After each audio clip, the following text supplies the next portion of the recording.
Le 28 juillet, la journée mondiale de lutte contre les hépatites virales B et C. Et ben non, c'est pas une blague, on est coincé, comme très souvent, entre le Tour de France et cette année l'ouverture des Jeux Olympiques. Mais on est bien là, la journée mondiale de lutte contre les hépatites virales. Alors pourquoi le 28 juillet?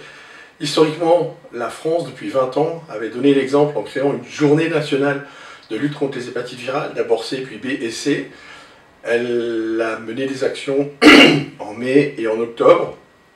Elle a gardé sa journée nationale en mai. La dernière, le 25 mai, s'est tenue au ministère de la Santé et la ministre a déclaré l'accès universel pour tous les patients au traitement de l'hépatite C. Donc c'est bien sûr des progrès. Reste pour nous en France le problème de l'hépatite B, qui n'est pas résolu. Mais en tout cas, ces journées nationales ont fait les petits dans d'autres pays, en Angleterre, en Australie, d'autres ont eu la même idée.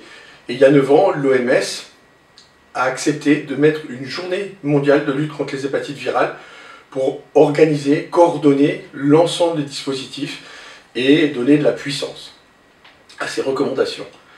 Malheureusement, les pays asiatiques qui ont beaucoup d'importance au sein de l'AMS ont choisi, pour des raisons de calendrier, de mettre cette journée le 28 juillet. On suit, mais ça pose des problèmes techniques pour nous au milieu de nos vacances. Pourtant, il faut mettre en place des solidarités nord-sud et aller à la rencontre des autres pays. Qu'est-ce qu'on a compris en France des hépatites virales?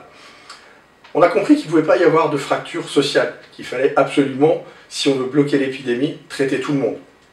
Riche comme pauvre, il n'y a pas de bons ou de mauvais malades. On a compris aussi qu'il fallait faire de la prévention. Et on connaît bien le problème de la prévention et de la vaccination qui est toujours en panne et qui a du mal à repartir. Les gens ont perdu la confiance dans le vaccin. Aujourd'hui, il n'y a plus aucun problème avec le vaccin et pour autant, on a du mal à vacciner nos nourrissons. Le dépistage, il est là. On y a accès. Le traitement est universel et on sent qu'on a encore beaucoup de difficultés. Encore 200 000 personnes sont à trouver, tant pour l'hépatite C que pour l'hépatite B, pour les faire accéder aux soins. Mais au-delà de ça, on a compris depuis plus de 10 ans qu'on ne pouvait pas travailler uniquement sur la problématique française, il fallait regarder ailleurs. Il faut mettre en place des solidarités. C'est ce qu'on a fait dans le VIH. On a réfléchi comment des gens, ailleurs qu'en France, pouvaient accéder au traitement. Alors on va reprendre les chiffres très rapidement. 40 à 45 millions de personnes sont infectées par le VIH sur la planète. 2 milliards de personnes ont contracté l'hépatite B et 450 millions vivent chroniquement avec l'hépatite B. L'hépatite C, c'est 170 millions. L'ensemble, hépatite B, hépatite C, c'est 10 millions de personnes qui s'infectent chaque année.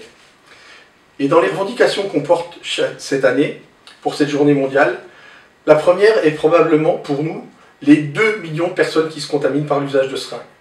Alors on pense bien sûr tout de suite aux toxicomanes. Il n'y a pas que ça.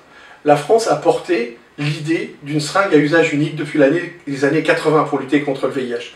Or aujourd'hui, la plupart des gens qui vont se contaminer par des seringues sont des seringues utilisées par des médecins dans des pays où on n'a pas accès à l'usage unique de la seringue. Donc toxicomanes et médecins, même combat, l'accès à la seringue propre. La deuxième revendication forte qu'on veut porter cette année, c'est la sécurisation des produits transfusionnels. Il y a encore trop de pays qui n'ont pas les moyens techniques d'assurer les sérologies d'hépatite virale B, C et VIH, et on a encore des contaminations transfusionnelles. Nous, le problème est réglé en France, mais il faut absolument aider l'ensemble des pays à pouvoir faire ça. Le troisième problème, c'est la vaccination. On ne peut plus se contenter d'une vaccination de l'hépatite B à 6 mois. Dans beaucoup de pays, les enfants ne sont plus disponibles aux médecins, aux pédiatres ou aux gynécologues. Il faut absolument vacciner dès les premiers jours et prendre en charge la maman et dépister la maman en période de grossesse, en fin de grossesse. Donc voilà 3 axes qui sont pour nous fondamentaux et importants. Et dans ces axes, ils sont majoritairement repris par le programme NoHEP. Alors, le programme NoHEP, c'est quoi? C'est No Hépatite pour 2030. Il ne doit plus y avoir d'hépatite virale B et C sur la planète pour 2030. C'est un projet complètement fou, mais c'est possible, à condition qu'on y travaille tous et qu'on mette en place ces solidarités nord-sud.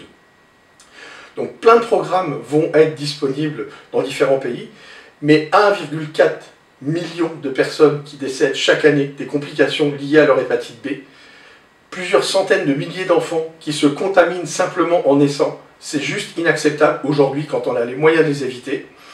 On a des tests rapides d'orientation diagnostique, on a des traitements, on a des vaccins, il faut qu'on apprenne à les utiliser correctement. On a su le faire par le passé pour la variole. Aujourd'hui, l'enjeu, c'est de le faire demain pour l'hépatite B et l'hépatite C. Un monde sans hépatite virale, c'est possible, à condition qu'on le veuille et à condition qu'on s'y mette, c'est aujourd'hui. Merci.